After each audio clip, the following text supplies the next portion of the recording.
Welcome to prime time debate. This is Satish. Prime time డిబేట్లోకి వెళ్లే ముందు ఒక బ్రేకింగ్ న్యూస్ చూస్తున్నాం. టీఎస్ఆర్టీసీ యాజమాన్యంతో కార్మిక సంఘాల చర్చలపై ఎమ్మెల్సీ ఎన్నికల కోడ్ ఎఫెక్ట్ పడింది. కోడ్ అమల్లో ఉన్నందున పాలసీ మ్యాటర్లో చర్చలు జరపలేమని తెలిపారు లేబర్ కమిషనర్. దీంతో ఇవాళ జరగాల్సిన చర్చలు వాయిదా వేశారు. అయితే తాము గత నెల 27నే సమ్మె నోటీసు ఇచ్చామంటున్న ఆర్టీసీ జేఏసీ నాయకులు చర్చలకు కోడ్కు సంబంధం లేదన్నారు. ఎన్నికల కోడ్ 3వ తేదీ నుంచి అమల్లోకి వస్తే 7వ తేదీన చర్చలకు రావాలంటూ కమిషనర్ ఎలా సమాచారం ఇచ్చారని ప్రశ్నించారు కార్మిక సంఘాల నేతలు.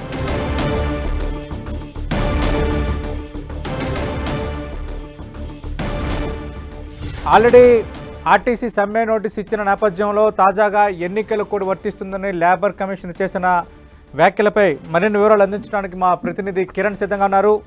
కిరణ్, ఇది ఎంతవరకు వెళ్ళొచ్చు? అంటే ఎన్నికల కోడ్ ఉందని లేబర్ కమిషన్ చెప్తున్నారు కదా, మరి సమ్మె విషయంలో ఆర్టీసీ సంఘాలు ఏం చేయబోతున్నాయి?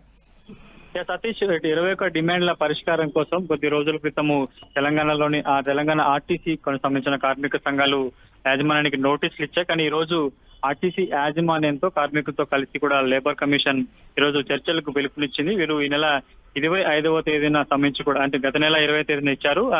3వ తేదీన ఎన్నికలకు కోడ్ వచ్చింది. కానీ 7వ తేదీన లేబర్ కమిషన్ తమ ఏ విధంగా చర్చలకు పిలుస్తుందంటూ కూడా కొద్దిసేపటికి, ఎందుకంటే ఈ రోజు వాస్తవానికి ఆర్టీసీ యాజమాన్యంతో పాటు కార్మిక సంఘ నేతలను కూడా జాయింట్ కమిషన్ చర్చలకు పిలిచారు. కానీ సుమారుగా 2 గంటల పాటు వెయిట్ చేశారు. ఆర్టీసీ యాజమాన్యం నుంచి కూడా ఎవరు ప్రతినిధి రాకపోవడంతో ఎట్టకేలకు జాయింట్ కమిషన్ కలగ చేసుకుని ప్రస్తుతానికి తెలంగాణలో పలు జిల్లాలకు సంబంధించి కూడా ఎమ్మెల్సీ కోడ్ కొనసాగుతున్న నేపథ్యంలో ప్రస్తుతానికి విధానపై నిర్ణయం తీసుకోవడానికి కొంత ఆటంకులు ఏర్పడతాయి. కాబట్టి దీనికి సంబంధించి మరొక తేదీ ఇస్తామని చెప్పడం ప్రస్తుతానికైతే కార్మిక సంఘాలు కూడా తీవ్ర అసంతృప్తి వ్యక్తం చేసినట్టుగా చెప్పుకోవాల్సి ఉంటుంది. ఎందుకంటే వీరు గత నెల 25న నోటీస్ ఇచ్చారు.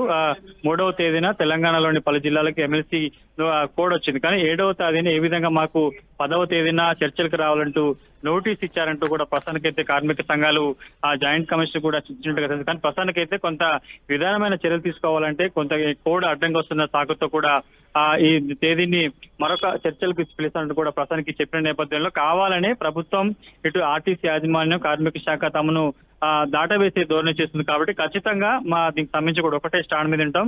ఏది ఏమైనా చర్చలు సఫలమైన దీనికి సంబంధించి కాదు ఏవి జరిగినా కానీ సమ్మెకి వెళ్తామని చెప్పిన పరిస్థితి కనిపిస్తుంది. ప్రస్తుతానికైతే ఆర్టీసీ కార్మిక సంఘాలు చెప్తున్న పరిస్థితి కాబట్టి మరొకసారి ఆర్టీసీ సంబంధించిన వాళ్ళు ఇచ్చిన కావచ్చు, జాయింట్ కమిషన్ ఇచ్చిన తేదీకి సంబంధించి మరొకసారి తేదీ ఇస్తే ఖచ్చితంగా ఆ రోజు సంబంధించిన డిమాండ్లకు సంబంధించి కూడా పూర్తిగా వారు ముందుంచుతామంటూ ప్రస్తుతానికైతే జేఏసీ నేతలు చెప్తున్నారు. కాబట్టి మరొక తేదీకి సంబంధించి అంటే మార్చి 3 తర్వాత కూడా అటు 3 నుంచి 4 తేదీలో ఎమ్మెల్సీ ఎన్నికల కోడ్ ముగుస్తుంది. కాబట్టి ఆ తర్వాత దీనికి చర్చలకు పిలుస్తారు. ఎందుకంటే అప్పటికి వీళ్ళు ఇచ్చిన సమయం కూడా ముగిసిపోతుంది. కాబట్టి దీనికి సంబంధించి ఏ విధంగా ముందుకెళ్తుంది ఆ కార్మిక శాఖ ఏ విధంగా నిర్ణయం తీసుకోవాలి మరి ప్రస్తుతానికి చూడాలి. ప్రస్తుతానికైతే ఈ రోజు కావాలని తమ 2 గంటల పాటు వెయిట్ చేపించి సమయ ఎన్నికల కోడ్ సాకుతో తమకి చర్చలకి ఎటు ఏం జరగకుండా పంపించారని కూడా వారు ఆరోపణ చేస్తున్నారు.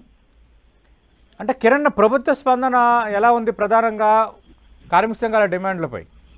ప్రస్తుతానికైతే ఆర్టీసీ యాజమాన్యానికి సంబంధించి కూడా చర్చించండి. ఎందుకంటే నోటీస్ ఇచ్చిన తర్వాత కూడా సంబంధించి కార్మిక శాఖను ఇరుపక్షాల యాజమాన్యము కార్మిక సంఘాలను కూర్చోబెట్టి వాళ్ళకి సంబంధించిన డిమాండ్లను యాజమాన్యం ముందుంటుంది. ప్రస్తుతానికి దీనికి సంబంధించి కూడా కొంత షార్ట్ అవుట్ చేసినట్టుగా తెలుస్తుంది. ఎందుకంటే ఇందులో విధానపై నిర్ణయాలు ఎక్కువ, ముఖ్యంగా వీరు ప్రభుత్వంలో ఆర్టీసీని విలీనం చేయాలని కూడా ప్రధాన డిమాండ్ దీనికి సంబంధించి, ఎందుకంటే ఇప్పటికే ప్రభుత్వం మీద ఆర్థికంగా కొంత ఇబ్బంది పడుతుంది కాబట్టి దీనికి సంబంధించి కొంత అజనవజన పడుతుంది. కాబట్టి దీనికి సంబంధించి ఇప్పటికే ఆర్టీసీ యాజమాన్యం ప్రభుత్వం కూడా ఒకవేళ ఆర్టీసీ కార్మికులు సమ్మెలోకి వెళ్తే ప్రభావం ఎలా ఉంటుంది, దీనికి సంబంధించి సమ్మెలోకి వెళ్లకుండా చూసే ప్రయత్నాలు కూడా చేస్తుంది. కాబట్టి మరొక తేదీలో దీనికి సంబంధించి కూడా ఒక నిర్ణయం వచ్చే అవకాశం అయితే కనిపిస్తుంది.